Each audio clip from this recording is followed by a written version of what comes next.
அண்ணா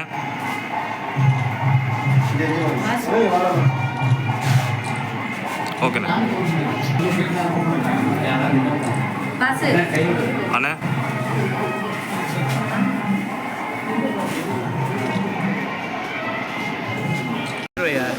அனைத்துக்கும் பெருமையாக நலம்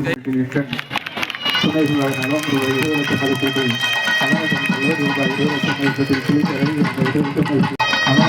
ரூபாய் 20 லட்சம் மதிப்பீட்டில் குளிக்கரை தீரக்குடி ரூபாய் 20 லட்சம் மதிப்பீட்டில் தமிழாம்பள்ளியூர் 25 லட்சம் மதிப்பீட்டில் வடவழி. மண்ணின் மைந்தர் முத்தமிழறிஞர் தலைவர் கலைஞர் அவர்கள் சுகாதாரத்துறையில் எண்ணற்ற பல அரிய சாதனைகளை படைத்தவர்கள். எந்த ஒரு நோயும் வருவதற்கு முன்பாகவே அதை நாம் தற்காத்துக் கொள்ள வேண்டும் என்ற எண்ணத்தோடு வருமுன் காப்போம் என்ற நல்ல திட்டத்தை தந்தவர் நம் மண்ணின் மைந்தர் முத்தமிழறிஞர் தலைவர் கலைஞர் அவர்கள். இப்பொழுது நடைபெற்று கொண்டிருக்கின்ற திராவிட மாடல் ஆட்சியில் மக்களை தேடி மருத்துவம் என்ற ஒரு அளப்பரிய ஒரு சாதனை திட்டத்தை நமது தமிழக முதல்வர் அவர்கள் நமது மக்கள் நல்வாழ்வுத்துறை அமைச்சர் வாயிலாக செயல்படுத்தி வருகிறார்கள். ஏழை எளிய பிற்படுத்தப்பட்ட கிராமப்புற பகுதியை சார்ந்த தாழ்த்தப்பட்ட சமுதாயத்தை சார்ந்த கிராம பகுதியில் உள்ள ஏழை எளிய வயது முதிர்ந்த தொடர் சிகிச்சை பெற வேண்டிய நிலையில் உள்ள நோயாளிகள் அவர்கள் மருத்துவமனைக்கு சென்று அவர்களுக்கான பரிசோதனைகளை செய்வதற்கோ மருந்துகளை பெறுவதற்கோ அல்லல் பெற்று வந்த அந்த நிலையை உணர்ந்த தமிழக முதல்வர் அவர்களும் சுகாதாரத்துறை அமைச்சர் அவர்களும் அதுபோன்ற தொடர் சிகிச்சையில் உள்ளவர்களுக்கான மருத்துவ பரிசோதனைகள் மற்றும் மருந்துகளை வழங்குவதற்கு அவர்கள் இல்லங்களுக்கே சென்று மருத்துவர்கள் பரிசோதித்து அவர்களுக்குரிய ஒரு மாதத்திற்குரிய மருந்தினை அவர்களுக்கு வழங்கி அவர்கள் நகர பகுதிகளுக்கோ மருத்துவமனைக்கோ அலைய வேண்டிய அந்த சங்கடத்தை தவிர்க்கும் விதமாக அது போன்ற நல்ல திட்டங்களை வழங்கியது மாத்திரமல்லாமல் ஒவ்வொரு மாவட்டத்திற்கு ஒரு மருத்துவக் கல்லூரி என்ற திட்டத்தை முதலில் வடித்தெடுத்தவர் மண்ணின் மைந்தர் முத்தமிழறிஞர் தலைவர் கலைஞர் அவர்கள் என்பதை பெருமையோடு பதிவு செய்து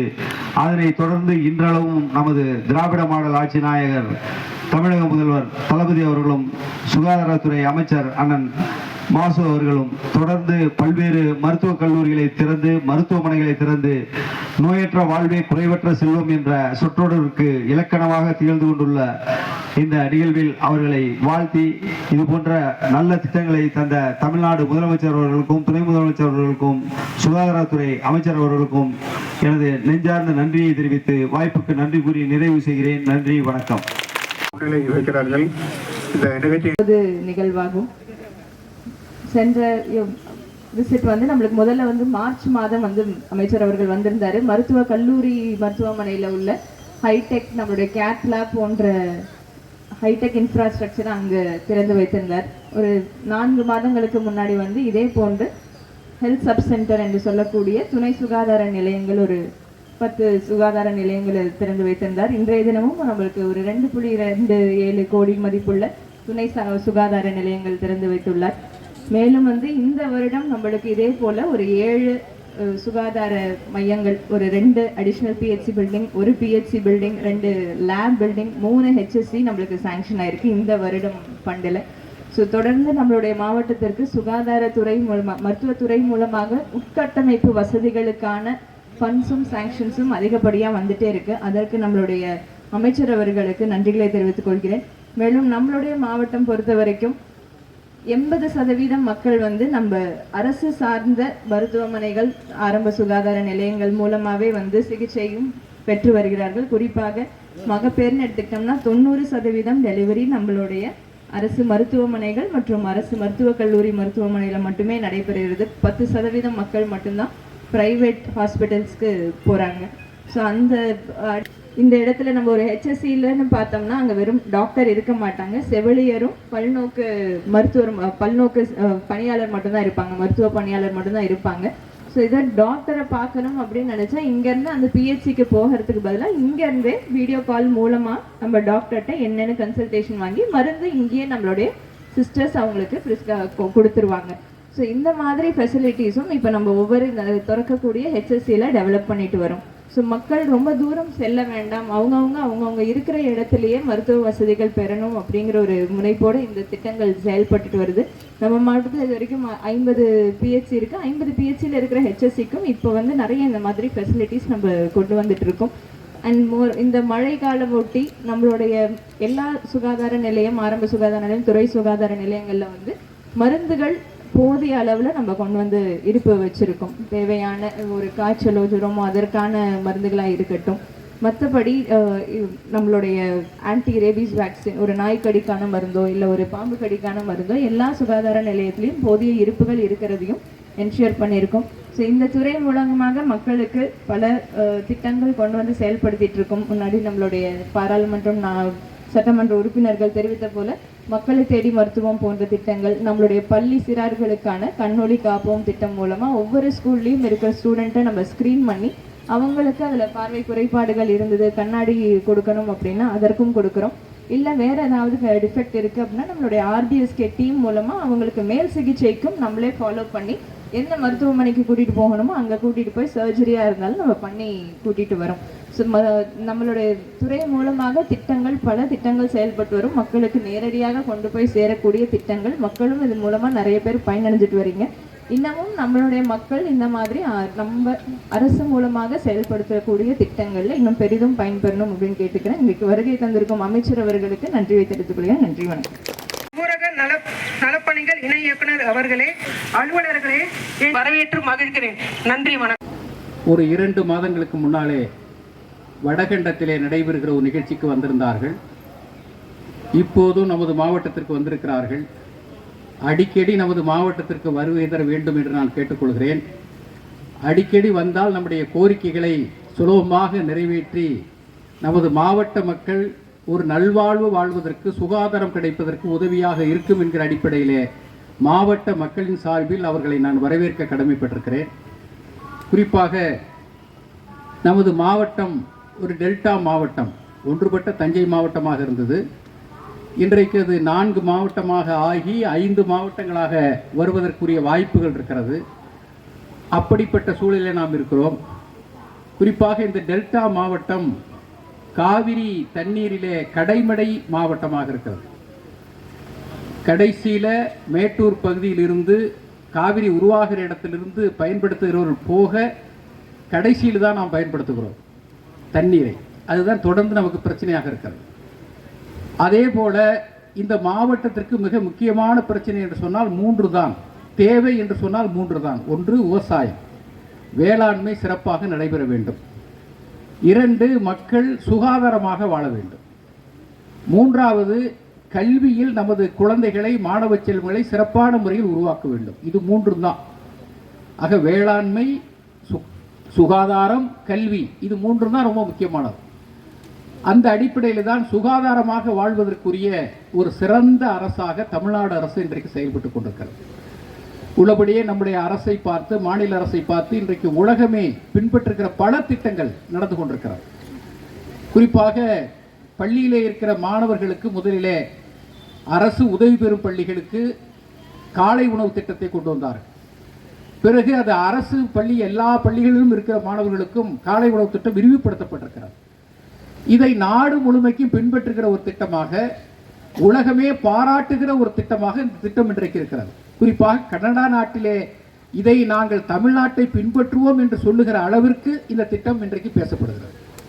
அப்படித்தான் சுகாதாரத்துறையிலே அண்ணன் சொன்னது போல மக்களை தேடி மருத்துவம், அதே போல ஒரு ஊரிலும் இருக்கிறவர்களுக்கு என்ன தேவை என்பதை புரிந்து ஒரு சாதாரண குடிமகனும் இந்த சுகாதார வசதியை பெற வேண்டும் என்கிற அடிப்படையில் மிக சிறந்த திட்டங்களை அவர்கள் கொண்டு வந்திருக்கிறார்கள். உள்ளபடியே அதற்கு நாங்கள் வரவேற்கிறோம்.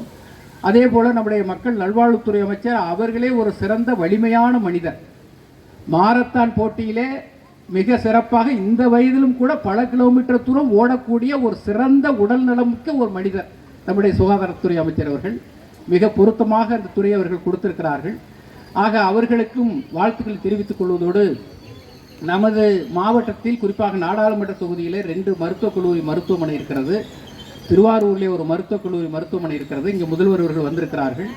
அதே போல் நாகப்பட்டினத்திலே ஒரு மருத்துவக் கல்லூரி மருத்துவமனை இருக்கிறது.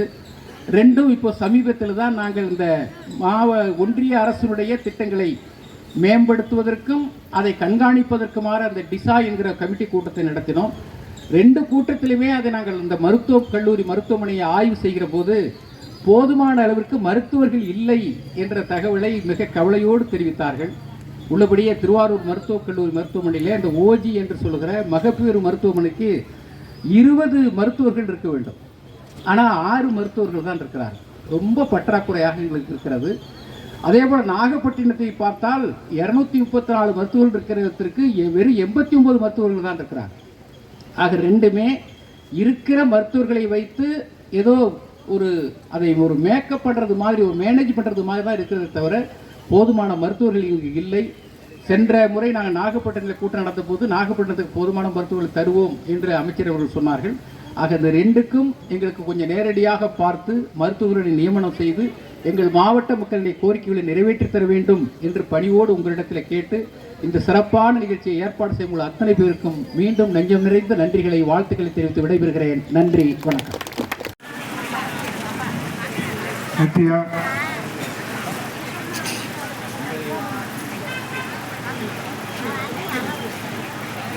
மனோஜினி, அடுத்ததாக பள்ளீஸ்வரர் கண்ணொளி காப்போம் திட்டத்திற்கு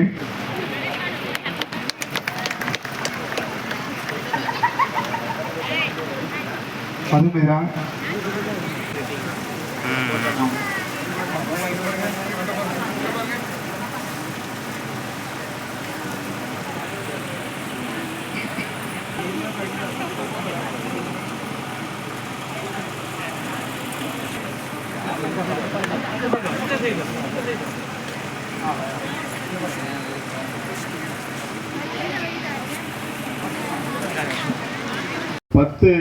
புதிய கட்டிடங்கள் திறந்து வைக்கும் பணி நடைபெற்றுக் கொண்டிருக்கிறது. நிகழ்ச்சி நடைபெற்றுக் கொண்டிருக்கின்ற இந்த எண்கண் பகுதியில் துணை சுகாதார நிலைய கட்டிடம் ஒன்று ரூபாய் 20 லட்சம் செலவில் கட்டப்பட்டது. அது தற்போது இந்த பகுதி மக்களின் பயன்பாட்டிற்காக திறந்து வைக்கப்பட்டிருக்கிறது. அதோடு மட்டுமல்லாது அகரத்திருநல்லூர், குளிக்கரை, கீரங்குடி, தப்லாம்புலியூர், வடபாதி மங்கலம் ஆகிய பகுதிகளில் கட்டப்பட்டிருக்கிற துணை சுகாதார நிலையங்கள் இங்கே இப்போது திறந்து வைக்கப்பட்டிருக்கிறது. இவைகள் இந்த 6ம் திருவாரூர் சட்டமன்ற தொகுதிக்குட்பட்டவைகள். அதேபோல் நன்னிலம் சட்டமன்ற தொகுதிக்குட்பட்ட வலங்கைமான் மேற்கு, விளத்தூர், வடகரை, ஆலத்தூர், முடிகொண்டான் ஆகிய பகுதிகளில் கட்டப்பட்டிருக்கிற துணை சுகாதார நிலையங்கள் இங்கிருந்து இப்பொழுது பயன்பாட்டுக்கு கொண்டு வரப்பட்டிருக்கிறது. ஆக 10 புதிய துணை சுகாதார நிலையங்களுக்கான கட்டிடங்கள் ரூபாய் 2,27 லட்சம் மதிப்பிலான கட்டிடங்கள் இன்றைக்கு பயன்பாட்டிற்கு வந்திருக்கிறது. எண்கண் பகுதியில் இன்றைக்கு திறந்து வைக்கப்பட்டிருக்கிற இந்த துணை சுகாதார நிலையத்தை பொறுத்தவரை சஞ்சீவனி என்கின்ற ஒரு திட்டத்தின் மூலம் இந்த துணை சுகாதார நிலையங்களில் செவிலியர்கள் மட்டுமே பணியில் இருப்பார்கள். இந்த துணை சுகாதார நிலையத்தின் பணி என்பது இந்த எண்கண் பகுதியில் இருக்கிற கர்ப்பிணி தாய்மார்களை பரிசோதிப்பது, கண்காணிப்பது, இங்கே தேவையான மருத்துவ வசதிகளுக்கு துணை நிற்பது என்கின்ற வகையில் தான் இந்த துணை சுகாதார நிலையத்தின் செயல்பாடு என்பது இருக்கும். அதோடு மட்டுமல்ல, இந்த துணை சுகாதார நிலையத்தில் எனக்கு முன்னால் பேசிய பெருமதிப்புக்குரிய திரு பூண்டி கலைவாணன் அவர்களும் மரியாதைக்குரிய மாவட்ட ஆட்சித்தலைவரும் சொன்னதைப் போல இந்த பகுதி மக்களின் வீடுகளுக்கே தேடி சென்று மருத்துவம் பார்க்கிற திட்டமான மக்களை தேடி மருத்துவத்தின் செயல்பாடுகளை கண்காணிக்கிற, அதற்கு களமாக இருக்கிற பகுதியாகவும் இந்த துணை சுகாதார நிலையம் இருந்து கொண்டிருக்கிறது. இந்த நிலையில் இன்றைக்கு மாண்புமிகு தமிழ்நாட்டின் முதலமைச்சருடைய வழிகாட்டுதலோடு இந்த பகுதியில் யாருக்காவது மருத்துவர் வசதி தேவைப்பட்டால், மருத்துவர்களின் தேவை இவர்களுக்கு தேவைப்படுமானால் அவர்களை காணொளி வாயிலாக மருத்துவர்களோடு பேச செய்து அந்த மருத்துவரோடு பேசி அவர்களுக்கு தேவையான மருத்துவ வசதியை பெறுவதற்குரிய ஒரு புதிய வசதி தான் சஞ்சீவனி. இந்த சஞ்சீவனி திட்டத்தின் கீழ் இங்கிருந்து பொதுமக்களை பக்கத்தில் இருக்கிற பெரும்பண்ணையூர் என்கின்ற பகுதியில் இருக்கிற ஆரம்ப சுகாதார நிலைய மருத்துவர்களோடு பேச செய்து அவர்களுக்கு மருத்துவம் பார்க்க செய்கிற ஒரு வசதி இந்த எண்கண் பகுதியில் இன்றைக்கு இருந்து கொண்டிருக்கிறது. தமிழ்நாட்டை பொறுத்தவரை ஒரு 8713 துணை சுகாதார நிலையங்கள் இருக்கிறது. ஆரம்ப சுகாதார நிலையங்கள், நகர்ப்புற ஆரம்ப சுகாதார நிலையங்களை பொறுத்தவரை 2286 இருக்கிறது. ஆக மொத்தம் ஒரு 10,999 ஆரம்ப சுகாதார நிலையங்களும் துணை சுகாதார நிலையங்களும் தமிழ்நாட்டில் இருக்கிறது. இதில் ஒரு 2500 துணை சுகாதார நிலையங்களாக இருந்தாலும் ஆரம்ப சுகாதார நிலையங்களாக இருந்தாலும் அதற்குரிய கட்டிடங்கள் பயன்படுத்த முடியாத நிலையில் இன்றைக்கு அது பாழடைந்தும் அதேபோல் வாடகை கட்டிடங்களுமாக இருந்து கொண்டிருக்கிற கட்டிடங்கள் ஒரு 2500க்கும் மேற்பட்ட கட்டிடங்கள் இருக்கிறது. மாண்புமிகு தமிழ்நாட்டின் முதலமைச்சருடைய வழிகாட்டுதலோடு கடந்த 3.5 ஆண்டுகளில் மட்டுமே இதுவரை 1340 கட்டிடங்கள் தமிழ்நாடு முழுவதிலும் புதிய கட்டிடங்களை திறந்து இந்த மருத்துவத்துறைக்கு ஒரு பெரிய மறுமலர்ச்சி இன்றைக்கு இந்த துறை சார்பில் உருவாக்கப்பட்டிருக்கிறது. அந்த வகையில் தான் இன்றைக்கு இந்த பகுதியில் கட்டப்பட்ட ஒரு 10 கட்டிடங்கள் இன்றைக்கு பயன்பாட்டிற்கு வந்திருக்கிறது என்பதை மகிழ்ச்சியோடு தெரிவித்துக் கொள்கின்றேன். நம்முடைய மாவட்ட ஆட்சித்தலைவர் இங்கே பேசும்போது சொன்னதை போல கடந்த இந்த 3.5 ஆண்டுகளில் இந்த திருவாரூர் மாவட்டத்திற்கு ஏராளமான பணிகள் இங்கே செய்யப்பட்டு அவைகள் எல்லாம் திறந்து வைக்கப்பட்டிருக்கிறது. ஒட்டுமொத்தமாக இந்த திருவாரூரை பொறுத்தவரை 68 கோடியே 7 லட்சம் மதிப்பீட்டில் பல்வேறு மருத்துவத்துறை கட்டிடங்கள் இங்கே ஏற்கனவே திறந்து வைக்கப்பட்டிருக்கிறது. 2 நகர்ப்புற நலவாழ்வு மையங்கள் ஏற்கனவே மாண்புமிகு தமிழ்நாட்டின் முதலமைச்சர்களால் காணொலி வாயிலாக திறந்து வைக்கப்பட்டு அது தற்போது பயன்பாட்டில் இருந்து கொண்டிருக்கிறது. 23 துணை சுகாதார நிலைய கட்டிடங்கள் 5 கோடியே 25 லட்சம் மதிப்பீட்டில் கட்டப்பட்டவைகள் அது இப்பொழுது பயன்பாட்டுக்கு கொண்டு வரப்பட்டிருக்கிறது. 19 ஆரம்ப சுகாதார நிலையங்களுக்கு தேவையான செவிலியர் குடியிருப்புகள், புறநோயாளிகள் பிரிவு கட்டிடங்கள், மகப்பேறு கட்டிடங்கள், தடுப்பூசி மருந்து கிடங்குகள், பொது சுகாதார அலகு கட்டிடங்கள் என்று 11 கோடியே 36 லட்சம் மதிப்பீட்டில் கட்டப்பட்ட கட்டிடங்கள் தற்போது கடந்த 3.5 ஆண்டு காலங்களில் நம்முடைய மாண்புமிகு தமிழ்நாட்டின் முதலமைச்சருடைய வழிகாட்டுதலோடு திறந்து வைக்கப்பட்டிருக்கிறது. மன்னார்குடியில் இருக்கிற அரசு மாவட்ட தலைமை மருத்துவமனையில் 20 உயர்தர தீவிர சிகிச்சை பிரிவு படுக்கைகள், RT-PCR ஆய்வகம் போன்ற பல்வேறு பணிகள் 2 கோடியே 75 லட்சம் ரூபாய் செலவில் முடிக்கப்பட்டு அதுவும் திறந்து வைக்கப்பட்டிருக்கிறது. அதேபோல் நன்னிலம் அரசு மருத்துவமனையை பொறுத்தவரை 4 உயர்தர தீவிர சிகிச்சை படுக்கைகள் கொண்ட ஒரு கோவிட் கட்டிடம் 9,65,000 ரூபாய் செலவில் கட்டப்பட்டு அது பயன்பாட்டில் இருந்து கொண்டிருக்கிறது. அதேபோல் திருத்துறைப்பூண்டி அரசு மருத்துவமனையில் 4 கட்டிடங்கள் 10 கோடியே 55 லட்சம் ரூபாய் செலவில் கட்டப்பட்ட கட்டிடங்கள் தற்போது பயன்பாட்டில் இருந்து கொண்டிருக்கிறது. எல்லாவற்றிற்கும் மேலாக நம்முடைய நாடாளுமன்ற உறுப்பினர் இங்கே சொன்னதை போல திருவாரூர் அரசு மருத்துவக் கல்லூரி மருத்துவமனை என்பது கடந்த ஒரு 10 ஆண்டு காலம் அந்த மருத்துவக் கல்லூரியை கவனிப்பாரிட்டு கிடந்தது. நான் இந்த நம்முடைய மாண்புமிகு தமிழ்நாட்டின் முதலமைச்சர் அவர்கள் அரசு பொறுப்பேற்றதற்கு பிறகு நானும் நம்முடைய சட்டமன்ற உறுப்பினர் அவர்களும் அந்த மருத்துவக் கல்லூரியை போய் பார்த்து உண்மையிலேயே ஆச்சரியமும் அதிசயமாக இருந்தது. காரணம், மருத்துவக் கல்லூரியில் அந்த புல் பெரிய அளவில் 6 உயரத்திற்கான புதர்கள் மண்டி கிடந்து அந்த கல்லூரியே ஒரு மாதிரியான ஒரு நிலையில் இருந்தது. மாண்புமிகு தமிழ்நாட்டின் முதலமைச்சர்களை அந்த கல்லூரிக்கு அழைத்து வர வேண்டும் என்கின்ற வகையிலேயும் அவர் முதலமைச்சராக பொறுப்பேற்றதற்கு பிறகு நடைபெறுகிற ஒரு முதல் நிகழ்ச்சியை அந்த கல்லூரியில் வைத்து நடத்திட வேண்டும் என்கின்ற வகையிலேயும் இன்றைக்கு பொதுப்பணித்துறையின் சார்பில் ஏறத்தாழ 2 கோடி ரூபாய் அளவுக்கு அந்த கல்லூரியை முதலில் சீர்திருத்தம் செய்யும் பணிகள் நடைபெற்றது. மாண்புமிகு தமிழ்நாட்டின் முதலமைச்சர் அவர்கள் வந்து அந்த கல்லூரியில் கட்டப்பட்ட ஒரு புதிய சீமான் கட்டிடத்தை திறந்து வைத்தார்கள். அப்பொழுது நம்முடைய சட்டமன்ற உறுப்பினர் அவர்கள் வைத்த கோரிக்கை, மாண்புமிகு தமிழ்நாட்டின் முதலமைச்சரிடத்தில் வைத்த கோரிக்கை, இந்த திருவாரூரை பொறுத்தவரை இந்த பகுதியில் இருக்கிற மக்களுக்கு இதய நோய் பாதிப்புகள் ஏற்படுமானால் இவர்கள் அனைவருமே தஞ்சாவூருக்கு செல்ல வேண்டியிருக்கிறது, இங்கே ஒரு கேத்தலாப் வசதி வேண்டும் என்கின்ற வகையில் ஒரு கோரிக்கையை மாண்புமிகு தமிழ்நாட்டின் முதலமைச்சர் அவர்கள் கவனத்திற்கு நம்முடைய சட்டமன்ற உறுப்பினர் அவர்கள் வைத்தார்கள். உடனடியாக நம்முடைய மாண்புமிகு முதல்வர் அவர்கள் அந்த கேத்தலாப் கருவியை இங்கே நிறுவுவதற்கு இன்றைக்கு நிதியை தந்து அதை கடந்த மார்ச் மாதம் நாங்கள் வந்து நம்முடைய மாவட்ட ஆட்சித்தலைவர் சொன்னது போல மார்ச் மாதம் அதை திறந்து வைத்தோம். கேத்தலாப் கருவி மட்டுமல்ல, ஒரு MRI ஸ்கேன், ஒரு 8 கோடி ரூபாய் மதிப்பிலான MRI ஸ்கேன் திறந்து வைக்கப்பட்டது. இதேபோல் பல்வேறு வசதிகள் உடைய அந்த சீமான் கட்டிடம், சித்த மருத்துவ நோயாளிகள் பிரிவுக்கான கட்டிடம், உடனாளர்களுக்கான ஒரு குளியல் கழிப்பறை கட்டிடம், உணர்ச்சி ஒருங்கிணைப்பு பூங்கா போன்ற பல்வேறு வசதிகள் அந்த கல்லூரிக்கு மட்டும் இதுவரை 28 கோடியே 1 லட்சம் மதிப்பீட்டில் புதிய கட்டிடங்களை இன்றைக்கு இந்த அரசு திறந்து வைத்திருக்கிறது. மரியாதைக்குரிய நம்முடைய சட்டமன்ற உறுப்பினர் அவர்கள் நாடாளுமன்ற உறுப்பினர் பேசும்போது அங்கே மகப்பேறு மருத்துவர்களுடைய எண்ணிக்கையை சொன்னார். நம்முடைய மாவட்ட ஆட்சித்தலைவர் உடனடியாக மகப்பேறு மருத்துவர்களை பொறுத்தவரை இப்போது 10 பேர் பணியில் இருக்கிறார்கள். அங்கே சாங்ஷன்டு ஸ்ட்ரென்த் என்கின்ற வகையிலான பணியிடங்கள் 23 என்றாலும் 10 பேர் இப்போது அங்கே பணியில் இருக்கிறார்கள் என்கின்ற தகவலை மாவட்ட ஆட்சித்தலைவர் சொல்லியிருக்கிறார்கள். நம்முடைய நாடாளுமன்ற உறுப்பினர் அவர்கள் அதை போய் சரிபார்த்துக் கொள்ள வேண்டும் என்று கேட்டுக்கொள்கிறேன். காரணம், பொதுவாகவே மருத்துவர் பணியிடங்கள் காலியாக இருப்பது என்பது உண்மைதான். அந்த காலியாக இருக்கிற பணியிடங்களை நிரப்புவதற்குரிய நடவடிக்கைகளை தொடர்ந்து இந்த அரசு எடுத்து வருகிறது. குறிப்பாக 1021 மருத்துவர்கள் கடந்த 6 மாதங்களுக்கு முன்னால் நியமிக்கப்பட்டார்கள். அப்படி நியமிக்கப்பட்ட போது ஏதோ காலியாக இருக்கிற மருத்துவ பணியிடங்கள் யார் எங்கே வேண்டுமானாலும் போடலாம் என்று போடாமல் ஒரு 20 மாவட்டங்கள் எங்கே எல்லாம் அதிகமான மருத்துவர் காலி பணியிடங்கள் இருக்கிறதோ அங்கே மட்டுமே அவர்களை பணியில் அமர்த்த வேண்டும் என்று சொல்லி கவுன்சிலிங் நடத்தி அவர்களுக்கு பணியாணைகள் தரப்பட்டது. அப்போது இந்த திருவாரூர் மாவட்டத்தை பொறுத்தவரை இங்கே இருக்கிற ஆரம்ப சுகாதார நிலையங்களில் காலியாக இருந்த மருத்துவர் பணியிடங்கள் 106 பணியிடங்கள் காலியாக இருந்தது.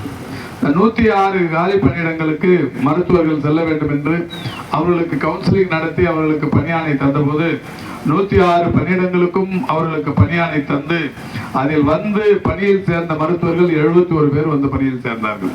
திருவாரூருக்கு மட்டும் கடந்த 6 மாதங்களுக்கு முன்னால் 71 மருத்துவர் காலி பணியிடங்கள் நிரப்பப்பட்டது. அந்த 71 பேர் இன்றைக்கு பணியாற்றி கொண்டிருக்கிறார்கள்.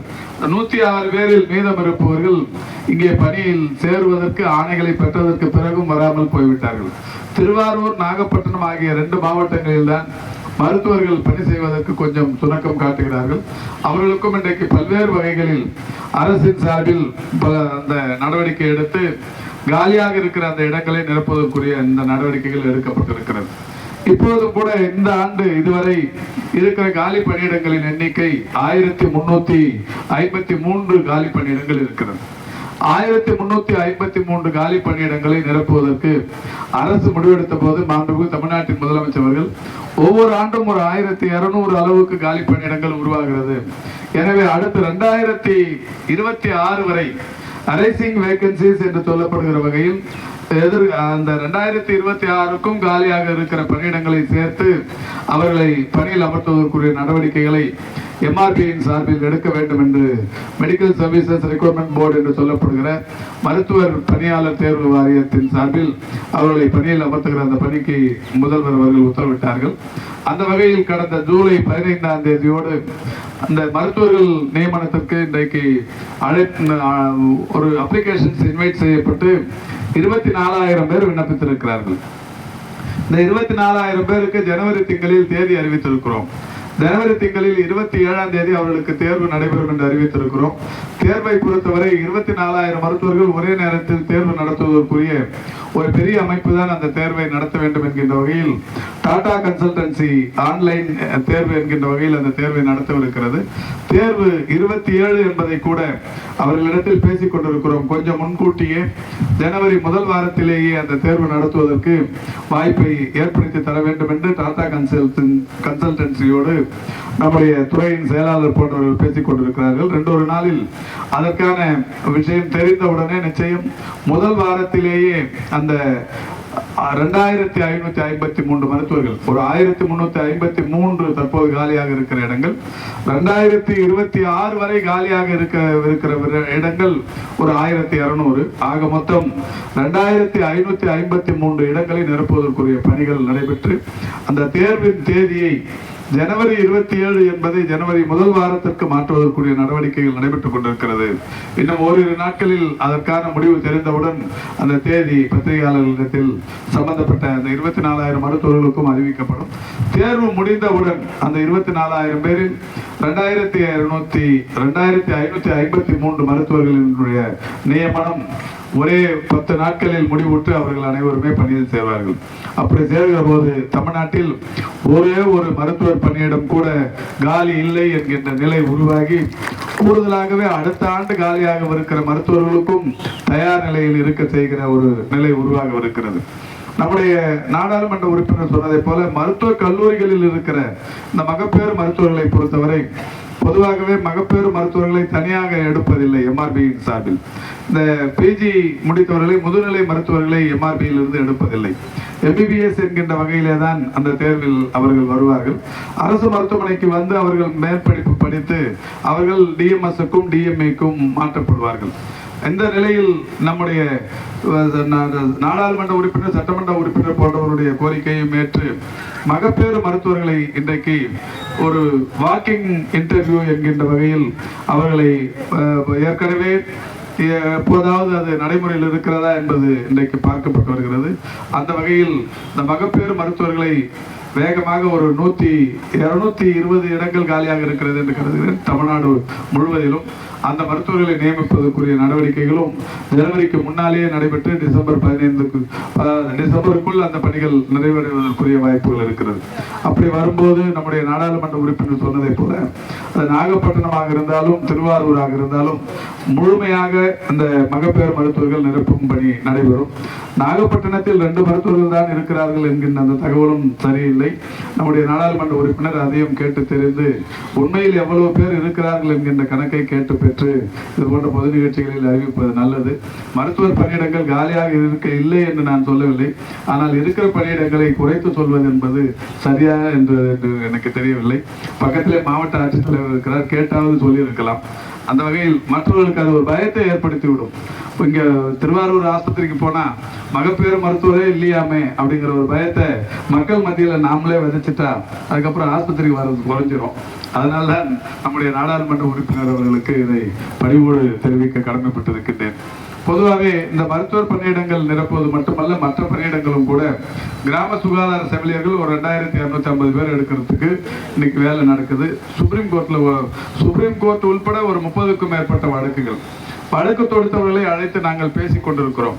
நீங்க என்ன நோக்கத்துக்காக கோர்ட்டு போனீங்களோ அந்த நோக்கத்தை இங்க சொல்லுங்க, அந்த கோரிக்கையை இங்க சொல்லுங்க, நாங்க தீர்த்து வைக்க தயாரா இருக்கிறோம் அப்படின்னு சொல்லி, அதாவது ஏதாவது ஒரு சின்ன விஷயம்னாலும் கோர்ட்டுக்கு போயிட்ட உடனே ஒரு 2000-3000 வேலை வாய்ப்புகள் வருத ஒரே ஒருவர் நீதிமன்றத்துக்கு போறதால அதை கொடுத்துட்டு அது நின்று போகுது. அதனால இந்த அரசோடு வந்து பேசுங்கள். உங்களுக்கு திறந்த மனதோடு பேச அரசு நிர்வாகம் எப்பொழுதும் தயாராக இருக்கிறது. இந்த அரசின் முதல்வர் மாண்புமிகு தமிழ்நாட்டின் முதலமைச்சர் அவர்கள் எல்லோருக்குமான ஆட்சி இது, திராவிட மாடல் ஆட்சி என்று ஒருத்தர் கூட இதில் பாதிக்கப்படக்கூடாது என்பதில் மிக கவனமாக இருக்கிறார். அந்த வகையில் அவருடைய வழிகாட்டுதலோடு நாங்கள் அதில் சரியாக இருக்கிறோம். யாருக்கும் எந்த விதமான பாதிப்பும் ஏற்படாத வகையில் இந்த நிர்வாகத்தை நடத்த நாங்கள் இன்றைக்கு முடிவெடுத்து செய்து கொண்டிருக்கிறோம். என்றாலும் கூட எல்லோருமே ஏதாவது ஒரு வகையில் அவர்களுக்குள்ளாகவே ஒரு வழக்குகள் தொடுப்பது என்பது சரியானதாக இல்லாத காரணத்தினால்தான் கடந்த 1021 மருத்துவர்கள் நியமனத்திலும் கூட நீண்ட கால தாமதமானது. 1021 மருத்துவர்கள் நியமிக்கும் போது முதல்ல கொரோனாவுக்கு பணியாற்றியவர்களுக்கு மதிப்பெண் என்றார்கள். மாண்பு முதல்வர் ஒத்துக்கொண்டு கொரோனாவில் பணியாற்றியவர்களுக்கு மதிப்பெண் என்று கொடுக்க தொடங்கினோம். 5 மதிப்பெண் என்று கொடுத்த உடனே அதற்கு துறையின் சார்பில் ஒரு 2 வருட காலம் கொரோனாவில் பணியாற்றி இருந்தால் 5 மதிப்பெண் என்று சொன்னோம். உடனே இன்னொரு மருத்துவர் குழு கொரோனாவில் பணியாற்றியவர்களுக்கு இந்த மதிப்பெண் கொடுக்க கூடாது, அப்படியானால் நாங்கள் கொரோனாவில் பணியாற்றாத மருத்துவர்களுக்கு இந்த எங்களுடைய வாய்ப்பு தடி போய்விடும் என்று அவர்கள் ஒரு வழக்கு தொடுக்கிறார்கள். இன்னொரு குரூப் என்ன கேஸ் போடுறாங்கன்னா, 2 வருஷம் வேலை செய்யணும்னு சொன்னீங்க, நான் 1 வருஷம் தான் வேலை செஞ்சிருக்கிறேன், எனக்கும் கொரோனா மதிப்பெண் தரணும் தாங்க. அப்ப அதையும் குறைச்சி 2 வருஷத்துல 1 வருஷம் செஞ்சவங்களுக்கு 2 மார்க்கு, 1.5 வருஷம் செஞ்சவங்களுக்கு 3 மார்க்கு, 2 வருஷம் வேலை செஞ்சவங்களுக்கு 5 மார்க்குன்னு சொல்லி அதையும் பிரிச்சு கோர்ட்ல கொடுத்தோம். இந்த மாதிரி தொடர்ச்சியா அந்த வழக்கை அரசு சந்தித்த காரணத்தினால் கொஞ்சம் கால தாமதமாகி ஒரு 1021 மருத்துவர்கள் நியமிக்கப்பட்டார்கள். அதுல 71 பேர் நம்முடைய திருவாரூருக்கு வந்திருக்கிறார்கள். இப்படி பல வழக்குகளை சந்தித்து சட்டப்பூர்வமான அந்த வழக்குகளுக்கு முறையான தீர்வு காணப்பட்டுதான் இந்த பணியாளர்கள் நியமனம் நடைபெற்றுக் கொண்டிருக்கிறது. ஒரு 1066 சுகாதார ஆய்வாளர்கள், அதுவுமே இன்னைக்கு 38 வழக்குகள். அதுலன்னா அந்த கேஸுங்கெல்லாம் பார்த்தோம்னா விசித்திரமா இருக்கும். 2 ஆண்டு சுகாதார ஆய்வாளர் பயிற்சி முடித்தவர்களுக்கு தர வேண்டும் என்று ஒரு குழு, இல்ல 1 வருஷம் படிச்சவங்களுக்கு தரணுங்கிறது ஒரு குழு, இன்னொன்னு என்னன்னா தமிழ்நாட்டில் மட்டும் படிச்சவங்களுக்கு தான் சுகாதார ஆய்வாளர் தரணுன்றது ஒரு குழு, பாண்டிச்சேரியிலயோ கர்நாடகாலேயோ ஆந்திராலேயோ படிச்சவங்களுக்கு தரக்கூடாதுன்னு அது ஒரு குழு. இந்த மாதிரி 38 வழக்குகள்.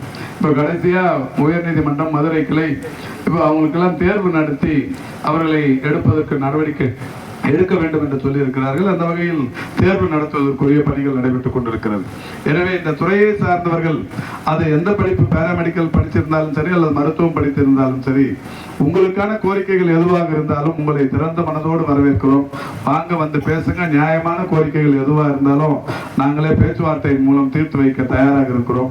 அதை விடுத்து இந்த மாதிரி ஒரு காலதாமதத்திற்கு நீங்களே காரணமாகிவிடக் கூடாது என்பதை இந்த நேரத்தில் தெரிவித்துக் கொள்ள கடமைப்பட்டிருக்கின்றேன். அந்த வகையில் இந்த துறையின் சார்பில் நிச்சயமாக ஜனவரி இறுதிக்குள் ஒரே ஒரு காலி பணியிடம் கூட காலி இல்லாத நிலை நம்முடைய தமிழ்நாடு முழுவதிலும் உருவாகவிருக்கிறது என்கின்ற அந்த மகிழ்ச்சியான செய்தியை தெரிவித்துக் கொள்கின்றேன். இது இந்த துறையில் மட்டுமல்ல, எல்லா துறைகளுக்கும் இது பொருந்தும். அரசு பணி வேண்டுபவர்கள் அது டிஎன்பிஎஸ்சி ஆக இருந்தாலும் சரி அல்லது டிஆர்பி ஆக இருந்தாலும் சரி எம்ஆர்பி ஆக இருந்தாலும் சரி, இதில் அந்த தேர்வு எழுதுவதற்கு முன்னால் அதில் யார் யாருக்கு எந்தெந்த மாதிரியான தகுதிகள் என்பதை உணர்ந்து அந்த தேர்வுகளில் கலந்து கொண்டு அரசுக்கு ஒத்துழைப்பை தருவது என்பது அவசியம் என்பதை இந்த நேரத்தில் தெரிவித்துக் கொள்ள கடமைப்பட்டிருக்கின்றேன். அந்த வகையில் திருவாரூரை பொறுத்தவரை எனக்கு முன்னால் பேசிய நம்முடைய சட்டமன்ற உறுப்பினர் அவர்களும் மாவட்ட ஆட்சித்தலைவர்களும் மிக சிறப்பான வகையில் பல்வேறு கருத்துக்களை எடுத்து சொல்லியிருக்கிறார்கள். இப்பொழுதும் கூட நாங்கள் இந்த மருத்துவமனையை திறந்து வைத்துவிட்டு சகோதரிகள் செவிலியர்கள் எங்களிடத்தில் ஒரு பெட்டியை காட்டி லோடிங் டோசஸ் என்று சொல்லக்கூடிய அந்த ஒரு மாரடைப்புக்கான ஒரு மாத்திரை திட்டத்தை காட்டினார்கள். இது எல்லாமே இந்த அரசு வந்ததுக்கு அப்புறம் இதை பண்ணிட்டு இருக்காங்க. இந்த லோடிங் டோசஸ்னா என்னன்னா, இந்த எண்கண் பகுதியிலயோ இந்த சுற்றுப்பக்கத்தில் இருக்கிற கிராமத்திலேயே யாருக்காவது மாரடைப்புக்கான அந்த அறிகுறிகள், ஆரம்ப நிலை அறிகுறிகள் வந்தா அவங்களை இதுக்கு முன்னாடி இப்ப யாருக்காவது வந்தா திருவாரூருக்கு தான் போனோம். திருவாரூர்லயுமே இப்பதான் ஒரு வருஷத்துக்கு முன்னாடி கேத்தலாப் கொண்டு வந்திருக்கோம். அப்போ இதுக்கு முன்னாடி யாருக்காவது வந்தா தஞ்சாவூருக்கு போனோம். தஞ்சாவூர் போற இந்த 2-3 மணி நேரம் இடைவெளியில் யாருக்கு என்ன வேணாலும் பாதிப்பு ஏற்படலாம். அந்த மாதிரி பாதிப்பு ஏற்பட்டால் அது உயிருக்கு உத்தரவாதம் இருக்காது. அதனால்தான் முதல்வர் என்ன சொன்னார்னா, குக்கிராமங்கள்லயும் மலை கிராமங்கள்லயும் இருக்கிற மக்களுக்கும் இந்த மாரடைப்பு மாதிரியான இந்த நோய் பாதிப்புகள் வரும்போது அவர்களை காப்பாற்றுவதற்குரிய நடவடிக்கைகளை அரசு எடுக்க வேண்டும் என்று சொல்லி மருத்துவ விற்பனர்களின் ஆலோசனைகளை பெற்று ஒரு 3 மாத்திரைகள், 3 வகையான 14 மாத்திரைகள், ஆஸ்பிரின், குளோபிடோக்ரல், அட்ரோவாஸ்டாட்டின், இந்த 3 மாத்திரைகள் 14 மாத்திரைகளை ஒரு பாக்கெட்ல போட்டு இந்த பாக்கெட்ல போட்டு இந்த மாதிரி ஒரு பாக்ஸ்ல வச்சிருப்பாங்க. யாருக்காவது இந்த ஊர்ல இருந்து வந்து கேட்டாங்கன்னா இதுல 14 மாத்திரை இருக்கும். இந்த 14 மாத்திரையும் ஒன்னா கொடுத்து நான் சொன்ன இந்த ஆஸ்பிரின், குளோபிடோக்ரல், அட்ரோவாஸ்டாட்டின் இந்த 3 மாத்திரையை அவங்களுக்கு இந்த 14 மாத்திரையை கொடுத்து போட்டு அவங்கள உடனடியா இங்கிருந்து 108ல கூப்பிட்டு பெரிய மருத்துவமனைக்கு அனுப்பி வைப்பாங்க. அங்க போனதுக்கு அப்புறம் அவங்களுக்கு என்ன ப்ரொசீஜர் பண்ணணுமோ, ஆஞ்சியோ பண்ணணுமா, ஸ்டண்ட் பொருத்தணுமா, ஓப்பன் ஹார்ட் சர்ஜரி பண்ணணுமா, அதை எதையாவது பண்ணி அவங்க உயிரை காப்பாற்றுவாங்க. அப்ப இந்த கோல்டன் அவர்ஸ் என்று சொல்லக்கூடிய இந்த காலகட்டத்தில் அவருடைய உயிரை காப்பாற்றுவது, அந்த மாதிரி உயிரை காப்பாற்றுகிற பணியினை இன்னைக்கு எத்தனை மருத்துவமனையில வச்சிருக்கிறோம்னு சொன்னா 8713 துணை சுகாதார நிலையத்திலையும் வச்சிருக்கிறோம், 2286 ஆரம்ப சுகாதார நிலையத்திலையும் வச்சிருக்கிறோம். இதுவரை மருத்துவத்துறை வரலாற்றில் இந்த 10,999 மருத்துவமனைகளில் இதற்கு முன்னால் இந்த மருந்துகள் இங்கே இல்லை. மாண்புமிகு தமிழ்நாட்டின் முதலமைச்சருடைய வழிகாட்டுதலோடு புதிதாக கொண்டு வரப்பட்டிருக்கிற திட்டம். இந்த திட்டத்திற்கு பெயர் இதயம் காப்போம் என்கின்ற திட்டம். இப்ப கூட இந்த சகோதரிகள் சொன்னாங்க, ஒரு 3 பேர் இது வரைக்கும் இந்த திட்டத்தை எப்போ எடுத்துட்டு வந்தோம்னா 2023 ஜூன் திங்கள் 27ஆம் தேதி கோயம்புத்தூர் மதுக்கரை ஒன்றியத்தில் மலுமிச்சம்பட்டிங்கிற ஊர்ல நான் போய் தொடங்கி வச்சேன். அதுக்கப்புறம் இப்ப அந்த திட்டத்தினால் இதுவரை எவ்வளவு பேர் பயன்பட்டிருக்கிறாங்க அப்படின்னு சொன்னா 12,317 பேர் இந்த 1.5 வருஷத்துல பயன்பட்டிருக்கிறாங்க. இந்த இதயம் காப்போம் திட்டத்துல இந்த ஊர்ல எண்கண்ல 3 பேர் பயன்பட்ட மாதிரி தமிழ்நாடு முழுக்க 12,317 பேர் பயன்பட்டிருக்காங்க. இந்த 12,317 பேருக்கு உடனடியாக இந்த லோடிங் டோசஸ் கொடுத்து உயிர் காப்பாற்றப்பட்டிருக்கிறார்கள். இப்பவும் கூட இந்த சகோதரிகள் எங்களிடத்தில் சொன்னது, நாங்க கேட்காம அவங்க சொன்னது, 3 பேருக்கு நாங்க கொடுத்துருக்கிறோம். அந்த பட்டியலையும் காட்டி அவங்க தொடர்ந்து கண்காணிச்சு நிற்கிறோம், அவங்க நல்லா இருக்கிறாங்க இப்ப அப்படிங்கிற ஒரு மகிழ்ச்சியான செய்தியினை சொல்லி இருக்கிறார்கள். பொதுவாகவே நான் அந்த சர்ப்ரைஸ் விசிட் போற எல்லா மருத்துவமனையிலையும் நான் முதல்ல போய் கேட்கறது இதுதான், லோடிங் டோசஸ் எவ்வளவு ஸ்டாக் வச்சிருக்கிறீங்க. இந்த பாம்பு கடிக்க நாய் கடிக்கும் மருந்து 1 வருஷத்துக்கு முன்னாடி வரைக்கும் நம்ம மருத்துவமனைகள்ல இருக்காது. அது எங்க இருக்குன்னா வெறும் கவர்மெண்ட் ஹாஸ்பிட்டல்ஸ்ல மட்டும்தான் இருக்கும். அந்த கவர்மெண்ட் ஹாஸ்பிட்டல்ஸ்லயும் டிஸ்ட்ரிக்ட் ஹெட் குவார்ட்டர்ஸ்லயும் மெடிக்கல் காலேஜ் ஹாஸ்பிட்டல்லையும் மட்டும்தான் இந்த பாம்பு கடிக்கும் நாய் கடிக்கும் மருந்து இருக்கும். அதையும் கூட நம்முடைய முதல்வர் சொன்னது, கிராமப்புறங்கள்லயும் மலை கிராமங்கள்லயும் தானே பாம்பு நாயும் கடிக்கும், அங்க இந்த மருந்து இல்லாம அவ்வளவு தொலைவு போறதுக்குள்ள உயிர் பாதிப்பு வந்துருமே அப்படின்னு சொன்னதுக்கு அப்புறமா தான் 2286 ஆரம்ப சுகாதார நிலையங்கள்லயும் பாம்பு கடிக்கு ஏஎஸ்வி என்கின்ற மருந்து, நாய்க்கடிக்கு ஏஆர்வி என்று சொல்லக்கூடிய மருந்து இப்ப ரெண்டுத்தையும் அங்க ஸ்டாக் வச்சிருக்கோம். நான் போற இடத்துல முதல்ல கேட்கறது பாம்பு கடிக்கும் நாய் கடிக்கும் மருந்து இருக்கா, லோடிங் டோசஸ் இருக்கா, இது எத்தனை பேர் பயன்பட்டாங்க, அவங்களுக்கு போன் பண்ணியும் கேட்கிறோம்.